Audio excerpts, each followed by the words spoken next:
Salam sehat, perkenalkan nama saya Gustinawati. Saya dari Fakultas Psikologi Universitas Abdurrahman, di mana saya akan memberikan suatu materi dalam psikologi sosial lanjutan dengan dosen pengampu Ibu Nurul Ayuda.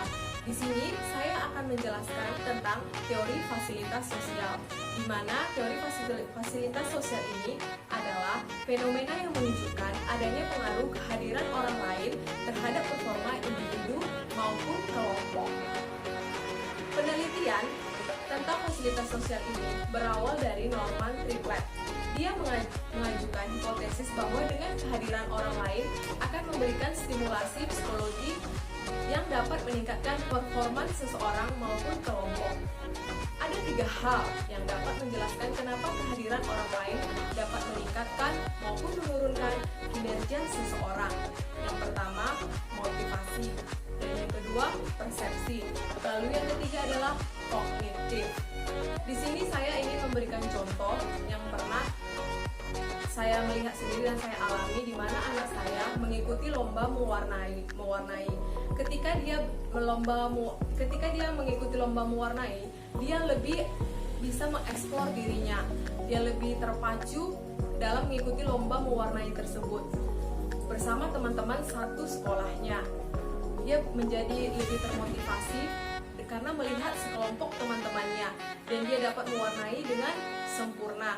Berbeda ketika dengan dia mewarnai di rumah, dia tidak bisa menunjukkan hasil yang baik, tapi dengan kelompok mewarnai dalam perlombaan itu dia dapat memenangkan lomba tersebut.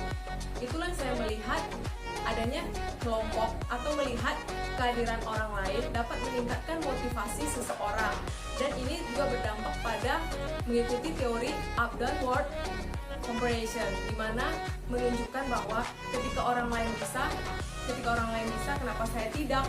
Jadi itu dapat meningkatkan motivasi. Salah satunya juga contoh seperti seorang pelukis, di mana ketika dia melukis dan dilihat oleh banyak orang, itu akan meningkatkan kualitas gambarnya. Dia akan menjadi terpacu dan termotivasi dan menghasilkan lukisan yang baik. Apalagi jika seorang pelukis rumahan, ketika hasil lukisannya dimasuki dalam galeri seni dan dilihat oleh banyak orang, itu akan meningkatkan motivasi ketika dia dapat melukis kembali dengan hasil yang baik pula.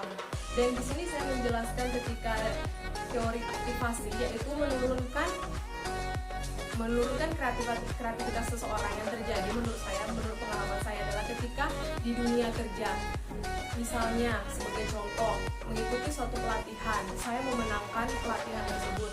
Tetapi beberapa teman ataupun kelompok di kerja saya merasa tersaingi, sehingga mereka melakukan sesuatu yang dapat menurunkan motivasi saya dengan mengganti shift kerja saya, dengan mencari muka terhadap atasan, dan itu bisa menurunkan motivasi kinerja saya karena